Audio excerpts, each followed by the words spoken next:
दरम्यान आमदार रोहित पवार यांनी डॉक्टर संपदा मुंडेंच्या आत्महत्या प्रकरणी ट्विट केले. आपण पाहूयात. फलटण उपजिल्हा रुग्णालयातील महिला डॉक्टर संपदा मुंडे यांनी आत्महत्या केल्याची घटना अत्यंत धक्कादायक आहे. पोस्टमॉर्टम रिपोर्ट बदलण्यासाठी संबंधित महिला डॉक्टरवर दबाव आणला जात असल्याचं कळतंय आणि हे अत्यंत भयानक आहे. या घटनेमुळे गृह खात्याची अब्रू तर वेशीवर टांगली गेलीच, पण पोलीसच असा अत्याचार करत असतील तर महिलांनी न्याय मागण्यासाठी जायचं कुठे? या एकूणच प्रकरणाची सखोल चौकशी झाली पाहिजे आणि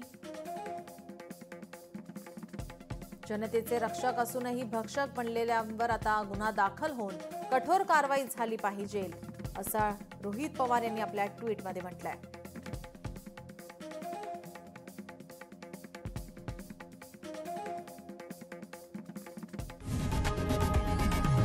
लोकशाही मराठी ऐका, पहा, जागरूक रहा.